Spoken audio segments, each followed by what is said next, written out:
அனைவருக்கும் வணக்கம். இப்போ பார்த்தீங்கன்னா திருத்தணி சட்டமன்ற தொகுதியோட அந்த வேட்பாளர் பிரச்சனை பெருமளவு போயிட்டுருக்கு. அதை பற்றின டீட்டெயில்டு பேசுவோம். அதுக்கப்புறம் பார்த்தீங்கன்னா நட்டியோட அந்த புது படம் ஒன்று வருதான், அதில் விஜய் அவர்களை வந்து ரொம்ப மோசமாக சித்தரித்து பயங்கரமான காட்சிகள்லாம் இருக்குது. அதை பற்றின டீட்டெயில்டாக நம்ம பேசுவோம். இப்போ சேனலுக்குள்ளே வந்தவங்க மறக்காமல் லைக் அண்ட் சப்ஸ்கிரைப் பண்ணிவிட்டு வீடியோவை ஃபுல்லாக பாருங்கள், ஸ்கிப் பண்ணாதீங்க, ஷேர் பண்ணி விட்ருங்க. இப்போ என்னென்னா திருத்தணி சட்டமன்ற தொகுதியோட வேட்பாளர் திரு சத்யகுமார் அவர்கள், இவர் வந்து பார்த்தீங்கன்னா 2025 லாஸ்ட் டிசம்பரில் தான் வந்து கட்சிக்குள்ளே சேர்றாப்புல. சேர்ந்த உடனே பார்த்தீங்கன்னா அவர் இதுக்கு முன்னாடி இருந்த கட்சியில் பிஜேபியோட நிர்வாகியாக இருந்திருக்காரு. இதுக்கப்புறம் வந்து இங்கே சேர்றாரு. ஒரு அம்பேத்கரின் முக தோற்றத்தை வச்சிருப்பாரு. இவருக்குன்னு வந்து தனிப்பட்ட யூடியூப் சேனல்கள்லாம் இருக்குது. இருந்தாலும் இவர் ஒரு லீகல் அட்வொகேட். இதுதான் வந்து இன்னைக்கு விஜய் அவர்களுடைய தமிழக வெற்றி கழகம் பிடிச்சி மக்களிடையே இருக்கிற ஆதரவெல்லாம் பார்த்துட்டு தான் இவர் வந்து சேர்றாரு. இவர் சேர்ந்து கிட்டத்தட்ட இன்னும் 4 மாதம் ஆயிடுது அப்படின்னு கூட வச்சுக்கோங்க. இன்னைக்கு இந்த 4 மாதத்தில் அவருக்கு செய்தி தொடர்பாளர் பதவியும் கொடுத்ததுக்கப்புறமா இன்னைக்கு திருத்தணி சட்டமன்ற தொகுதியோட ஒரு வேட்பாளராக இன்னைக்கு விஜய் அவர்கள் அறிவிச்சதுக்கப்புறமா ஓட்டு கேட்க போகணும். இதுக்கு பார்த்தீங்கன்னா இப்போ விஜய் அவர்கள் எல்லா ஊர்களிலேயுமே மாவட்ட செயலாளர்கள் மற்றும் நிர்வாகிகளை தான் வந்து வேட்பாளராக போட்டிருக்காரு அப்படின்னு கேட்டிங்கன்னா கிடையவே கிடையாது. தனக்கான உழைத்த அடிமட்ட தொண்டர்கள் கூட ஒவ்வொரு இடத்துல வேட்பாளராக இருக்காங்க. ஒரு சில இடங்களில் மாற்றுக் கட்சிகள்லேருந்து வந்தவங்க இருக்காங்க. இப்படிலாம் இருக்கும்போது இவங்கள யார் வந்து விஜய் அவர்களை வேட்பாளராக யார் அறிவிச்சிருக்காரோ அவங்களுக்கு இன்றைக்கி ஒத்துழைப்பு கொடுத்து எல்லா ஊர்களிலையும் பார்த்தீங்கன்னா இவர் யார், இவர்லாம் வேற ஆள், இவர் நம்ம ஆள் அப்படின்ற பாகுபாடு இல்லாமல் எல்லா ஊர்களிலுமே இன்றைக்கி டிவிக்கோடைய அடிமட்ட தொண்டர்கள் மற்றும் நிர்வாகி மாவட்ட செயலாளர்கள் கொண்டாடிட்டு இருக்காங்க. ஆனால் திருத்தணியில் வந்து அப்படியே தலைகீழாக இருக்குது. அது என்ன காரணம் அப்படின்றத நான் சொல்லிடுறேன். அதுக்கு முன்னாடி பார்த்தீங்கன்னா திருத்தணியில் மட்டும்தான் அந்த பிரச்சனை அப்படின்னு கேட்டிங்கன்னா கிடையாது. கம்பம், கேவி குப்பம், இப்போ கூட தூத்துக்குடியில் வந்து அஜிதா அவர்களுடைய ஆதரவாளர்கள் பண்ணின சில பிரச்சனைகள் இது எல்லாமே இருக்குது. இதெல்லாம் கட்சிகளால் களையப்பட்டு ஆல்ரெடி வந்து முடிச்சு வைக்கப்பட்டது அப்படின்னே சொல்லலாம். ஆனால் திருத்தணியை பொறுத்த வரைக்கும் பார்த்தீங்கன்னா இந்த சத்யகுமார் அவர்கள் வரம்புகளை மீறி செயல்படுகிறார் அப்படின்ற ஒரு பெரிய நியூஸ் இன்னைக்கு சமூக வலைதளங்களில் வைரல் ஆகிட்டு இருக்கு. அப்படி என்னதான் பண்ணுறாரு அப்படின்னு கேட்டிங்கன்னா தனிப்பட்ட முறையில் தனி ஒரு ஆளாக போய் இன்னைக்கு மக்கள் முன்னாடி ஓட்டு கேட்டுட்டு இருக்கிறாப்புல திருத்தணியில்.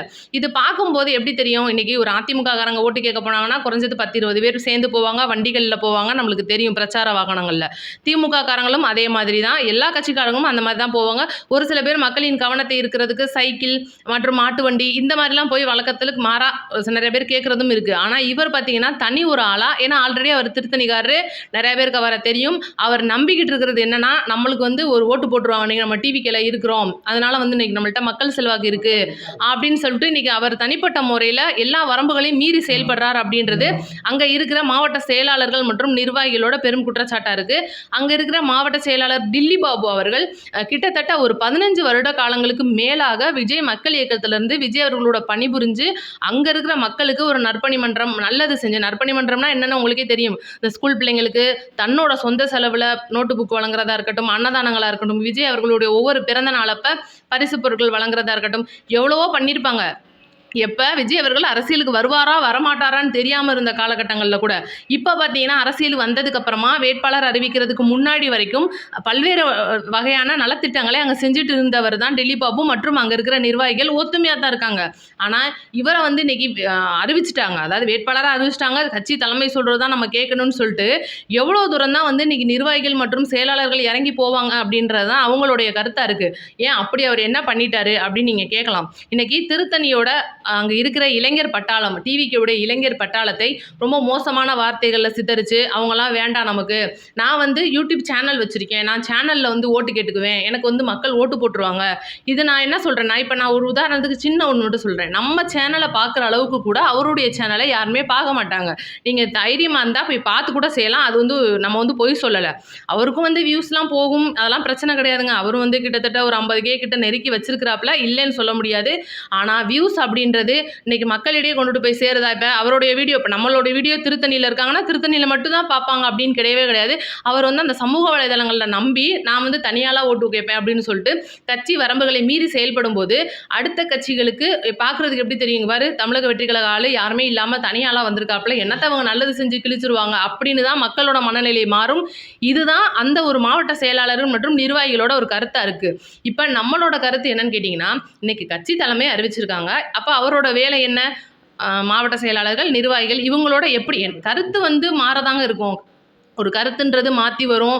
அங்கே வந்து மனஸ்தாபங்கள்லாம் இருக்கும். ஒரு கட்சினா உட்கட்சி பூசல் நிறைய இருக்க தான் செய்யும். அதெல்லாம் எந்த இடமும் கிடையாது. இப்போ தேர்தல் நெருங்கிக்கிட்டு இருக்கிற டயத்தில் இது வந்து நான் பெரியவன், நீ பெரிய ஆளு அப்படின்றத பார்த்துக்கிட்டு, நான் வந்து பெரிய அட்வொகேட்டு, நீங்கள்லாம் அடிமட்ட தொண்டர்கள் அப்படின்றத பார்த்துக்கிட்டு, அடுத்த கட்சி நம்ம கட்சியை ஏளனமாக பேசுகிற அளவுக்கு தான் இன்னைக்கு சத்யகுமார் அவர்கள் நடந்துட்டு இருக்காரு.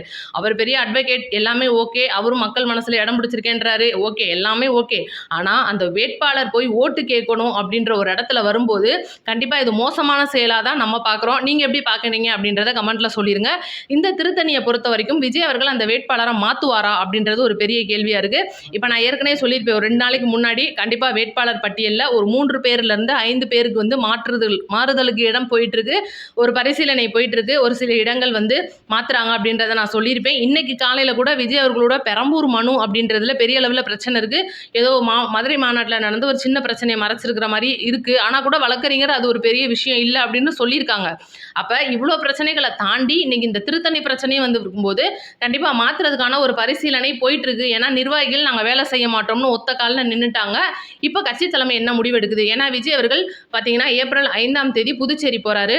ஆக்சுவலாக ஏப்ரல் 4 போகணும். இன்னைக்கு பார்த்தீங்கன்னா மோடி அவர்கள் வந்துட்டாரு. நாளைக்கு பார்த்தீங்கன்னா அமித்ஷா அவர்கள் வந்து பிரச்சாரம் பண்ணுறாங்க. அதனால இப்போதைக்கு விஜய் அவர்களுடைய பாதுகாப்பு அங்கே கொடுக்க முடியாது அப்படின்றதுக்காக அவங்களே வந்து ஏப்ரல் 5 வாங்கன்னு சொல்லியிருக்காங்க. கிட்டத்தட்ட ஒரு 23 இடங்கள் செலக்ட் பண்ணினதில் ஒரு 4-5 இடம் இப்போதைக்கு கொடுத்துருக்காங்க. அதுக்கப்புறம் எல்லா இடங்களுக்கும் அப்ரூவ்டு வந்துடும் அப்படின்னு சொல்லியிருக்காங்க. இது வந்து நார்மலாக இருக்கிற நியூஸு. இதுக்கப்புறம் என்ன பண்ணுவார் விஜய் அவர்கள் அப்படின்றத வந்ததுக்கப்புறமா தான் நமக்கு தெரியும். இது கூடால பார்த்தீங்கன்னா புதுச்சேரியிலேருந்து வந்த கையோட திருநெல்வேலியில் ஒரு பெரிய மக்கள் சந்திப்பு நடத்துகிறதா இருக்காரு. இதெல்லாம் பார்த்தீங்கன்னா விஜய் அவர்களுடைய ஒரு கருத்து. இப்போ அதிகமாக சமூக வலைதளங்களில் நேற்றுலேருந்து ஒரு பரவலான நியூஸ் ஒன்று போயிட்டுருக்கு. என்னன்னா, திரு நட்டி அவர்கள் சதுரங்க வேட்டையெல்லாம் நடிச்சிருப்பாரு. ரொம்ப நல்ல நடிகர், பிரபலமான நடிகர் தான்.